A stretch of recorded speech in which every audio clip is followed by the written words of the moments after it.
Assalamualaikum warahmatullahi wabarakatuh.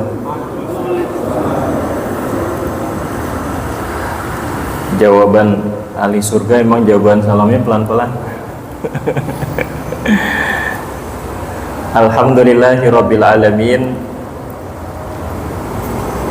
Wassalatu wassalamu ala asyrafil anbiya'i wal mursalin Sayyidina wa maulana Muhammadin wa ala alihi wa sahbihi ajma'in, amma ba'du.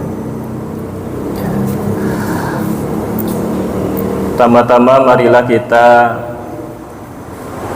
memanjatkan puji syukur kehadirat Allah Subhanahu wa ta'ala pada petang menjelang malam hari ini. Allah masih memberikan kepada kita kekuatan untuk datang ke masjid, Pak. Iya, Pak.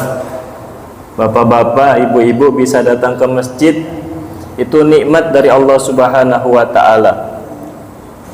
Selain nikmat iman dan nikmat Islam serta nikmat sehat dan nikmat kesempatan ini, Pak. Jadi kita bisa hadir di masjid. Ini kesempatan yang tidak bisa dirasakan oleh saudara-saudara kita yang masih dalam perjalanan, Pak. Jadi harus disyukuri Bapak ini. Kalau saya termasuk pekerja, Pak. Untuk waktu maghrib seperti ini masih di jalan. Tapi Allah beri kesempatan hari ini bisa bermuajahah di depan Bapak dan Ibu sekalian. Ini ada jamaah perempuannya enggak, Pak? Ibu ada ya, Bu? Takutnya yang masuk surga bapak-bapak sendirian, ibunya kagak. Baik Bapak dan Ibu sekalian, saya datang ke sini karena undangan. Kan perkenalan dulu, Pak. Bapak nggak kenal saya. Ini tiba-tiba siapa langsung ngomong gitu. Saya masukin lamaran ya.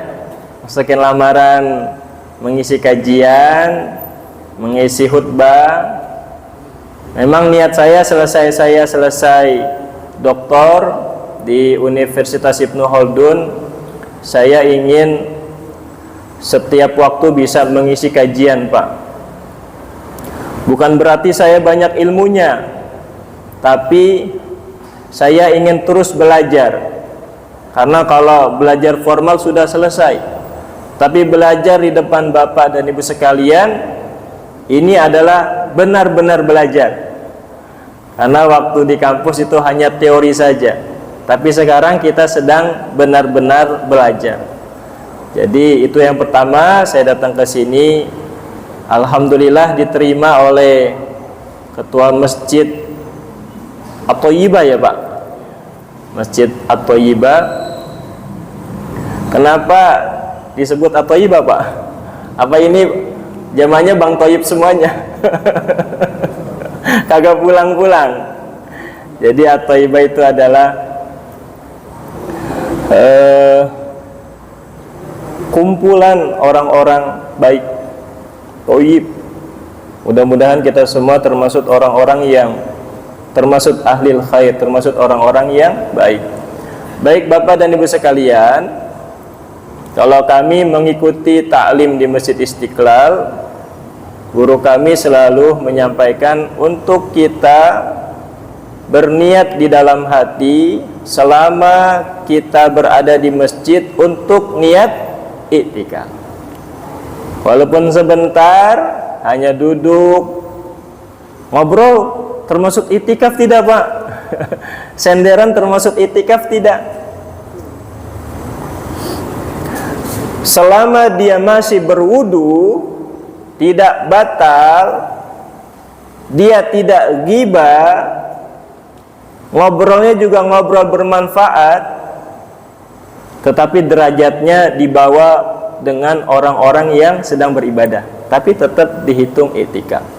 Jadi kita perbaiki diam kita di dalam masjid untuk niat iktikaf. Bismillahirrahmanirrahim. nawaitu an a'takifa fi hadzal masjidi sunnatan lillahi ta'ala. Mudah-mudahan Allah catat kita semua sebagai mu'takifin, orang-orang yang berdiam di dalam masjid. Baik Bapak dan Ibu sekalian, hari ini saya akan menyampaikan kajian yang diminta oleh pengurus Masjid At-Thayyibah tentang tentang pelajaran fikih. Fikih itu artinya paham. May yuridillahu bihi khairan yufaqihu fiddin. Jadi orang belajar fikih, dia memahami ibadah yang dia lakukan, Pak. Bapak mulai sholat usia remaja, usia 12-13 tahun sampai sekarang usia 60 tahun. Apakah pemahaman kita kepada agama yang kita peluk semakin bagus? Apakah standar? Apakah malah menurun? Maka kita di situ perlu belajar fikih. Ya, kita perbaiki ibadah kita. Jadi dalam kitab Sifat 20 ada dalil akli, itu tentang masalah akidah. Ada dalil nakli, itu dalil berdasarkan Al-Quran dan hadis. Ada dalil adi, ada dalil dari pendapat atau kebiasaan atau budaya masyarakat. Jadi pada hari ini kita belajar tentang fikih. Kitabnya apa, Pak? Kitabnya Fiqhus Sunnah. Fiqhus Sunnah, fikih menurut sunnah Rasulullah Sallallahu Alaihi Wasallam. Saya bawa kitabnya dan saya berusaha mengetik sedikit, minimal bapak-bapak dapat selembaran. Nanti kalau memang ada rezeki beli kitabnya, namanya Fikih Sunnah karangan Syed Sabik, beli di Kuitang, beli di toko-toko kitab. Itu harganya nggak sampai 500.000, Pak. Buat bekal akhirat.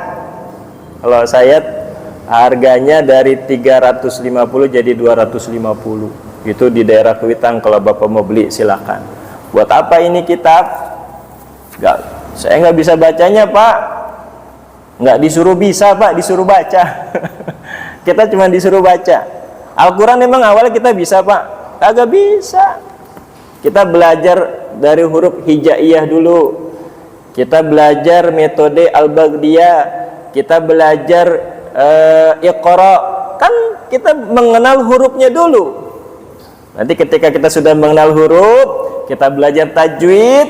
Karena sering dibaca, lama-lama lancar baca Qur'annya. Begitu juga dengan kitab yang ditulis oleh ulama salaf. Baik Bapak dan Ibu sekalian, saya bacakan beberapa kalimat yang ditulis oleh As-Syekh Syed Sabik di halaman 14.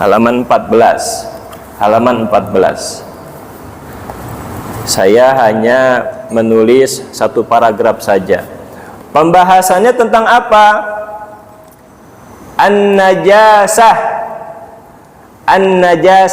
An-najasatu, yaitu tentang najis. Maaf ya. Kalau kita kesal sama orang, najis gua gitu. Najis deh gitu. Kalimat najis, ternyata najis itu buat siapa?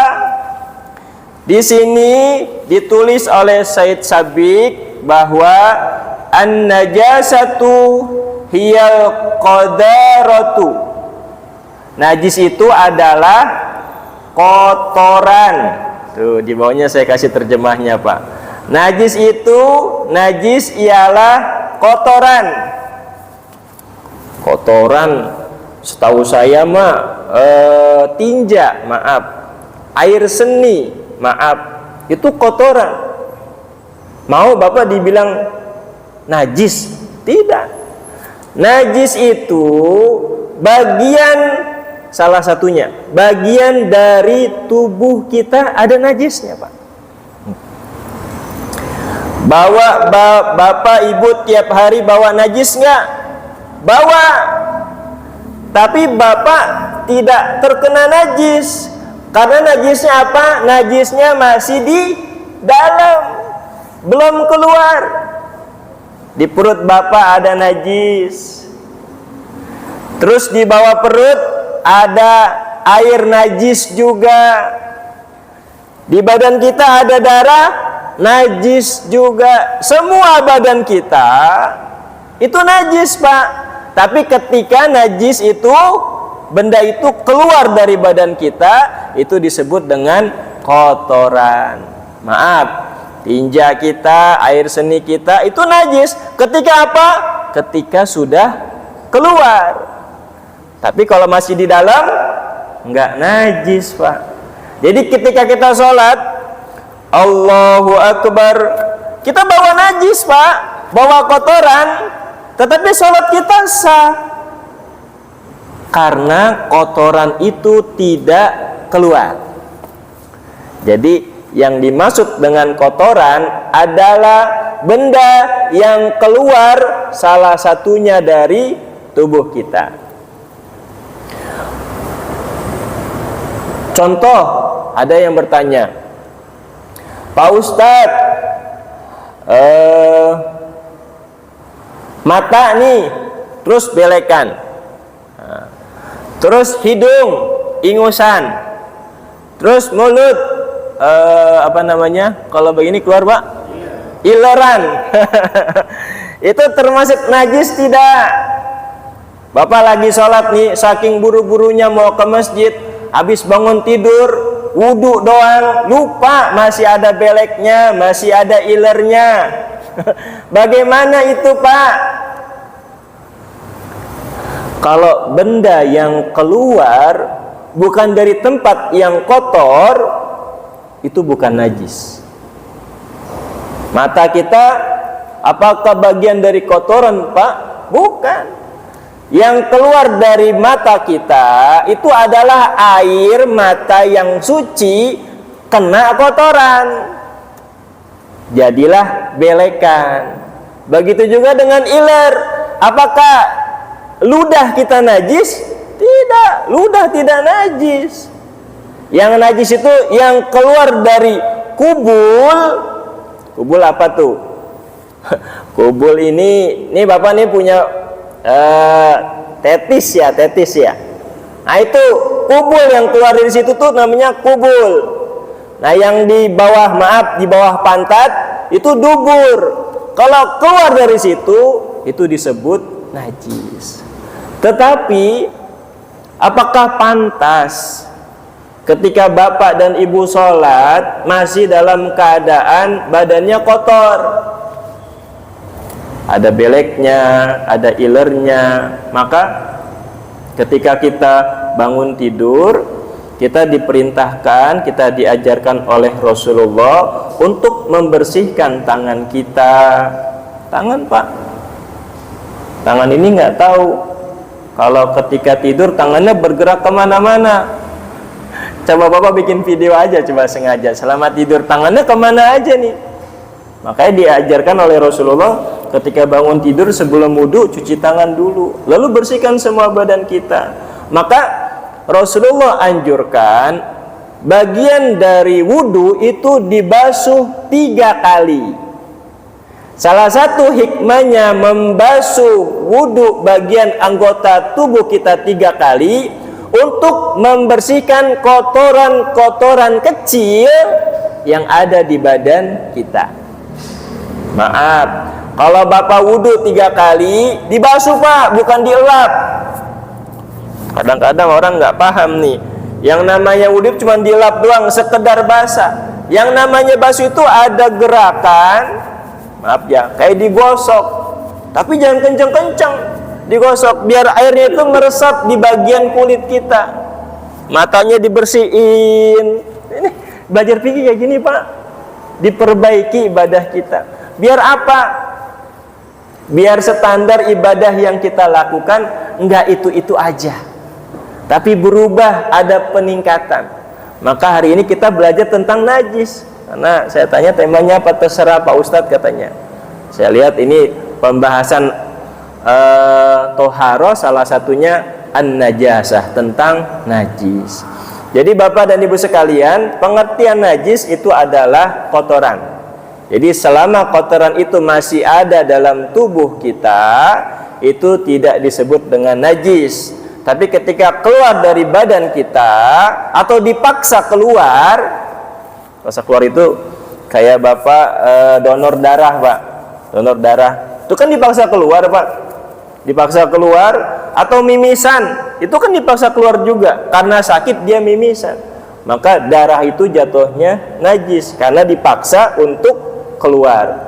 Jadi kita belajar tentang masalah fikih untuk memperbaiki amaliyah ibadah yang kita lakukan sesuai dengan yang Rasulullah anjurkan atau yang Rasulullah laksanakan. Shollu kama ra'aitumuni usolli. Salatlah kamu seperti engkau melihat. Ulama ini mengartikan melihat dengan mengetahui bagaimana cara aku sholat. Sebelum sholat apa? Harus wudhu dulu. Sebelum wudhu apa? Harus toharo dulu. Maka dalam banyak kitab fikih dimulai dengan toharo, bersuci. Bagian dari bersuci itu an-najasah. Kita belajar tentang masalah najis. Jadi najis yang pertama, pengertian najis adalah kotoran. Jadi apa? Saya lanjutkan bacaannya. Allati yajibu 'alal muslimi ayyatanazzaha anha wa yaghsila ma asabahu minha.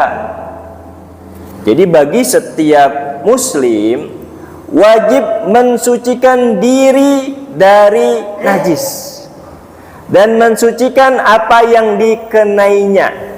Tadi badan kita sudah bersih. Ketika Bapak sedang sholat, ini belum sholat, lagi sholat sunnah nih Pak, lagi sholat sunnah, lagi sholat sunnah. Tiba-tiba Bapak mimisan, harus segera dibersihkan darahnya. Bagaimana Pak? Wudunya batal tidak? Udah ngomong masalah fikih nih, masalah batal atau tidak wudu yang kita lakukan. Ketika darah keluar dari tubuh kita, maka darah itu harus dibersihkan. Ketika darah itu sudah bersih, dia hilang rupa, bentuk, dia hilang rasa, rasanya itu sudah sepertinya tidak ada, dia hilang bau, berarti pada saat itu hidung kita sudah suci. Maka ada ulama yang membolehkan, nggak apa-apa tidak wudu lagi. Ada juga yang memerintahkan untuk wudu. Untuk apa? Tajdidul wudu, untuk memperbaiki wudu kita, karena ada bekas-bekas darahnya walaupun tidak terlihat. Jadi benar-benar kita ketika mau sholat, benar-benar diperhatikan Pak. Benar-benar diperhatikan badan kita. Gimana Pak? Kalau badan saya ini ada tatonya Pak. Badan saya ini ada sesuatu yang nempel yang nggak bisa hilang, kayak cutek. Itu gimana Pak? Ini kita belajar fikih, ini belajar perbedaan pendapat Pak. Ulama itu tidak satu menjawab permasalahan dan memberikan solusi Pak. Kalau ada saudara sahabat kita yang ketika melaksanakan sholat ada tatonya, apakah tato itu termasuk najis Pak? Kita lagi belajar fikih nih Pak tentang masalah kotoran.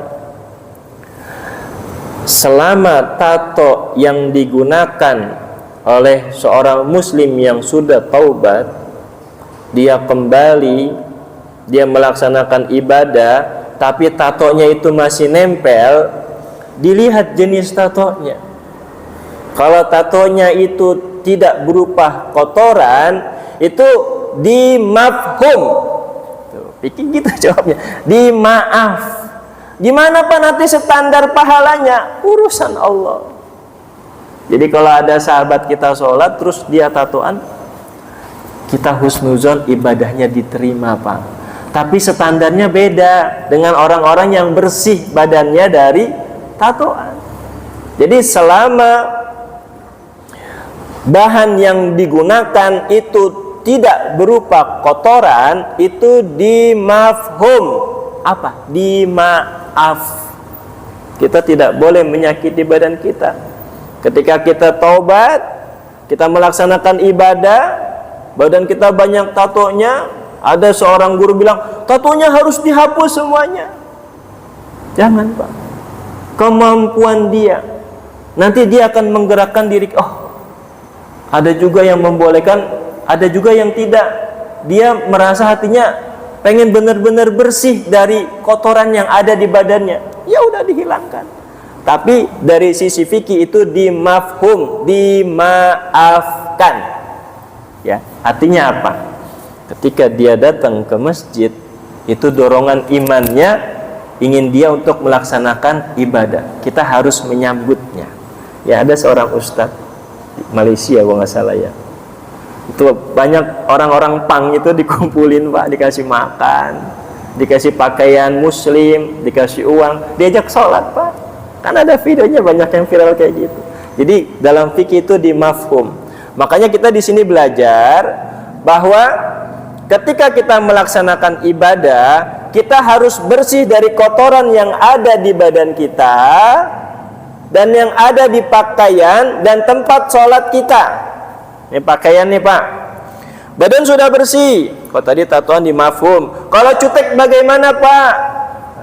Cutek lagi, ini urusan ibu-ibu. Bapak-bapak nggak mungkin pakai cutek Pak ya. Ini ibu-ibu yang pakai biar kelihatannya indah tangannya. Kenapa nggak pakai hina ya? Hina saja dari bahan-bahan rempah.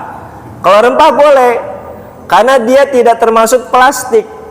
Dia tumbuh-tumbuhan, dia hanya menempel. Itu hina boleh. Tapi kalau cutek, itu karena ada plastiknya yang tidak bisa menyerap air ke dalam tubuh kita. Ini sebabnya Pak. Maka bagaimana caranya?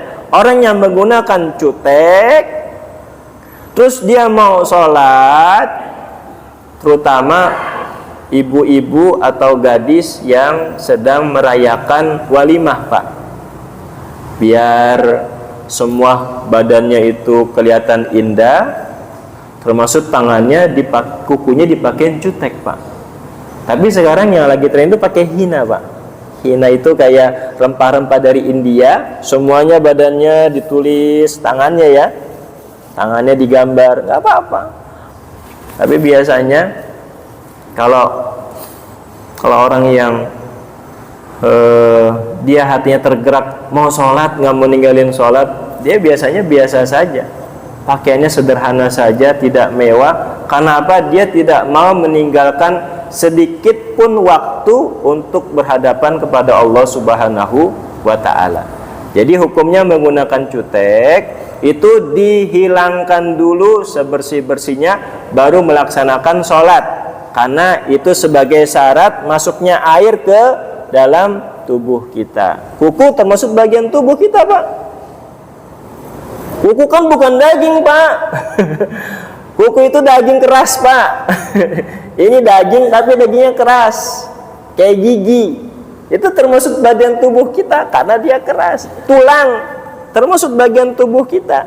Kuku tumbuhnya di luar, makanya dia harus bersih.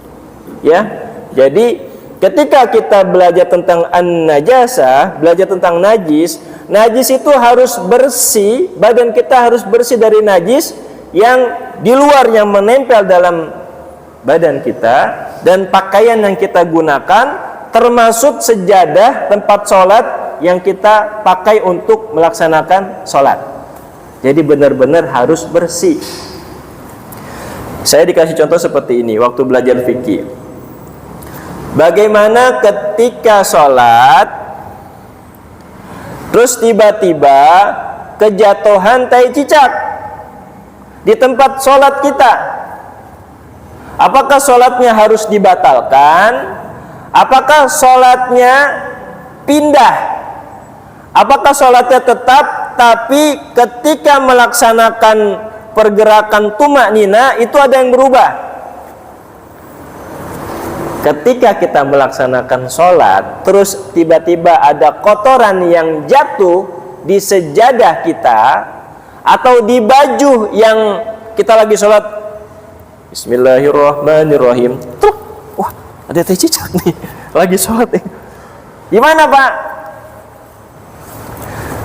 Jadi dalam fikih itu boleh membatalkan sholat ketika sholatnya masih di awal. Batalin aja, masih di awal Pak. Kecuali sholatnya sudah di akhir, sudah at-tahiyatul mubarakatus sholat, ada tai cicak nih, di mafhum. Jadi fikih itu banyak mafhumnya, banyak dimaafkan. Bahkan ketika kejatuhan najis, tapi Pak, sampai ulama itu mengukur Pak, najisnya itu sampai sebesar koin, itu tidak dimaafkan. Tapi kalau najis itu masih kecil, itu masih dimaafkan. Tetapi gimana Pak perasaan Pak? Sholat pakai perasaan nggak apa-apa Pak. Orang kita sholat ini sholat saya diterima apa enggak? Itu kan perasaan Bapak. Pakai perasaan, boleh nggak apa-apa pakai perasaan. Jadi ketika kejatuhan kotoran, kalau masih awal, batalkan, bersihkan, hilang najisnya, sholat lagi. Gimana posisi kalau jadi imam? Wah, ntar kalau saya batalin, makmumnya batal semuanya nih. Nah, ketika Anda jadi imam, terus kejatuhan kotoran, yang tadi jawabannya, kalau masih awal bisa dibatalkan. Tapi kalau sudah akhir, itu dimafhum, kotoran itu dimafhum, dimaafkan. Kenapa saya katakan di awal itu harus baiknya dibatalkan? Karena makin gak khusyuk Pak. Kan kita sholat mau khusyuk Pak. Lagi awal sholat tiba-tiba ada kotoran, itu nggak khusyuk. Kayak Bapak, maaf ya, kayak Bapak baru sholat tiba-tiba bunyi handphonenya berdering, terus berdering. Batalin enggak. Kalau masih awal batalin aja Pak, handphonenya matikan, baru sholat. Maka durasi sholat itu lama Pak, tidak 5 menit durasi waktu sholat dari zuhur ke asar, itu 3 jam. Biar apa? Adanya durasi waktu sholat agar ibadah yang kita lakukan sempurna. Jangan kita hitung 5 menit aja, kelamaan 10 menit, gak bisa. Ada durasi waktu sholat agar ibadah yang kita lakukan berkualitas Pak, bagus, baik. Jadi maaf, kalau Bapak lagi mau sholat tiba-tiba perutnya sakit, udah bersihin aja. Bulak balik nggak apa-apa, bersihin aja. Yang penting hati Bapak tuh masih mau sholat. Bersihin dulu, benar-benar sudah badan ini sudah siap. Saya kasih contoh gini Pak, Bapak mau naik kendaraan, motor atau mobil. Ini motor mobil baru dinyalain nih Pak, Bapak langsung gas jalan nggak? Kagak, dipanasin dulu.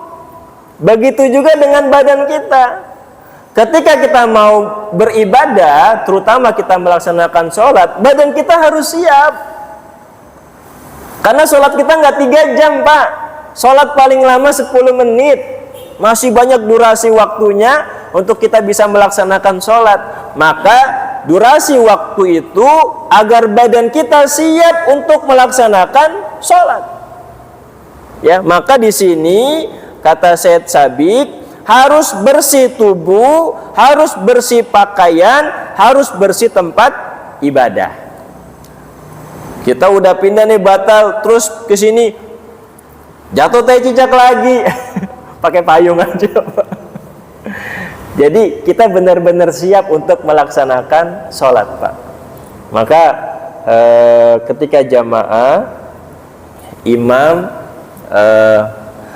tidak langsung takbir Allahu Akbar, tapi memperhatikan jamaah dulu, dirapikan safnya, rapat, lurus.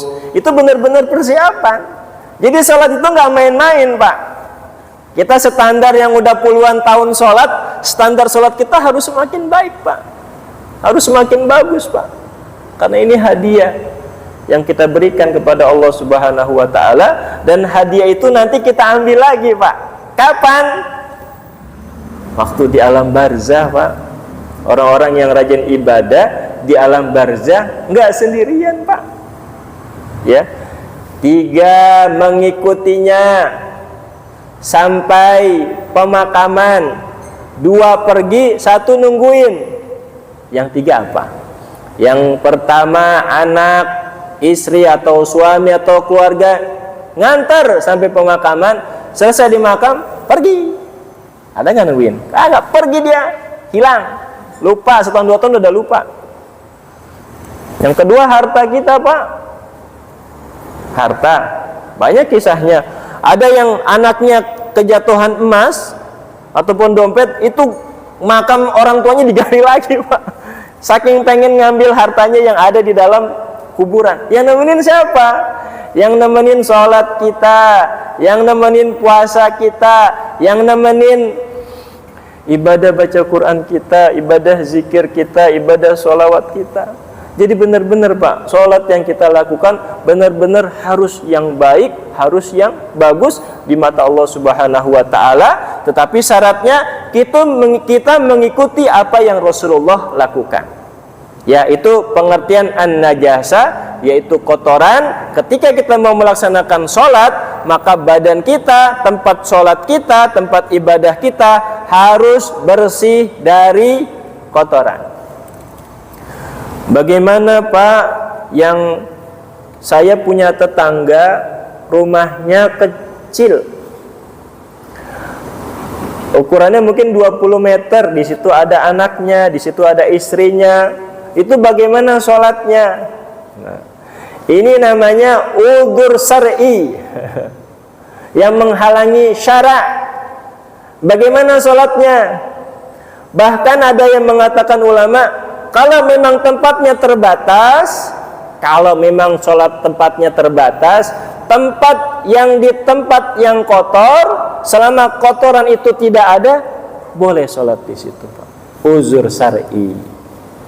Uzur syar'i itu yang membatalkan aturan syara.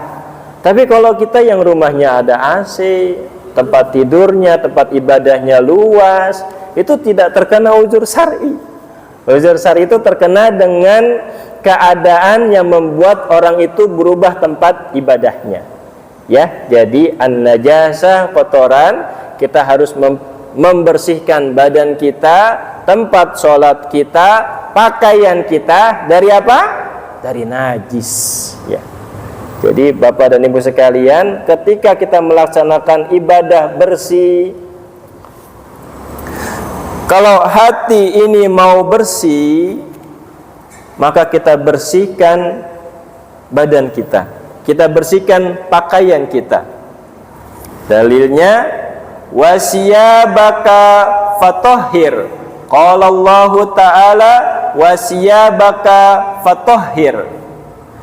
Dan firman Allah Subhanahu wa Ta'ala, dan pakaianmu bersihkanlah, sucikanlah. Ini Rasulullah menerima ayat ini setelah Rasulullah pulang dari melaksanakan uzlah. Uzlah itu berdiam diri yang Rasulullah lakukan sering pada usia muda. Sebelum usia 40 tahun beliau sering uzlah, berdiam diri, menjauhkan diri dari masyarakat, beribadah kepada Allah Subhanahu wa Ta'ala. Ini wahyu kedua, Pak.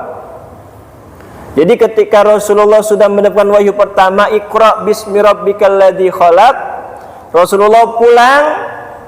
Ini Ini wahyu ini bukan perkataan orang, Pak, perkataan Zat yang Maha Kuasa, Rabbul Alamin, Tuhan semesta alam, dengan perantara Jibril. Jibril juga nggak besar. Jibril ini nggak kecil, Pak, besar, Pak. Jibril ini besar, maka Rasulullah nggak mampu, maka Rasulullah menggigil. Rasulullah itu minta diselimutin sama siapa? Siti Khadijah. Selimutin, maka datang ayat lagi. Salah satunya yaitu wasiyabaka fatahhir. Maka pakaianmu bersihkanlah. Jadi Rasulullah ini, kalau di dalam membaca sejarah tentang Rasulullah itu suka memakai wangi-wangian, Pak. Artinya Rasulullah sudah bersih, Pak. Orang pakai wangi-wangian ini udah bersih badannya, nggak ada kotoran, sudah bersih, sudah wangi. Maka Rasulullah suka menggunakan pakaian putih. Kenapa? Biar kelihatan mana ada najis yang nempel di badannya. Wasiyabaka fatahhir di surat Al-Mudaththir ayat 4. Jadi ini Rasulullah diajarkan oleh Allah sebagai Rasul yang membawakan risalah tentang ajaran Islam, itu harus membersihkan pakaiannya. Ini masalah tohara, Pak, masalah kesucian. Bapak semua di sini pakaiannya bersih, pakaiannya rapi, nggak bawa kotoran, tidak ada yang menempel. Bagaimana, Pak, kalau ada noda, Pak? Noda itu bukan najis, Pak. Noda itu bisa sambal, bisa pulpen, bisa cat. Itu bukan kotoran najis, tapi yang menempel di bagian pakaian kita, pakai. Tapi sebaik-baiknya gunakanlah pakaian yang terbagus. Bapak datang ke masjid, pakailah pakaian yang terbagus. Jangan sampai nanti pakaian kita hanya disimpan di lemari. Nanti pakaian kita sebagai saksi, Pak. Pakaian kita, peci yang kita pakai, celana, kain yang kita gunakan, itu sebagai saksi, Pak. Sebagai saksi kita melaksanakan ibadah kepada Allah. Bapak sujud saja, Pak, tempat sujud Bapak itu sebagai saksi ketika Bapak melaksanakan ibadah. Jadi benar-benar harus bersih ketika kita menghadap Allah Subhanahu wa ta'ala. Dalilnya wasiyabaka fatahhir. Bisa jam berapa, Pak? 1 menit lagi ya. Ini ada tanya jawab, Pak? Gak ada ya? Gak ada. Yang terakhir, Pak, dan firman Allah Subhanahu wa ta'ala, innallaha yuhibbut tawabina wa yuhibbul mutatahhirin. Sesungguhnya Allah suka mencintai orang-orang yang bertaubat dan juga orang-orang yang melaksanakan kebersihan atau bersuci. Itu tanda azan ya, Pak. Apakah kita selesai, Pak? Iya. Baik Bapak dan Ibu sekalian, saya tidak menyelesaikan, tetapi mudah-mudahan apa yang saya sampaikan dapat saya laksanakan buat diri saya pribadi dan sedikit bermanfaat untuk bapak-bapak. Mudah-mudahan makalah yang saya bawa, yang saya berikan bisa dibaca di rumah, bisa buat diskusi bersama keluarga. Marilah kita tutup dengan membaca doa penutup majelis. Bismillahirrahmanirrahim. Subhanakallahumma wa bihamdika asyhadu an la ilaha illa anta astaghfiruka wa atubu ilaik. Terima kasih, mohon maaf, wabillahi taufik wal hidayah. Wassalamualaikum warahmatullahi wabarakatuh.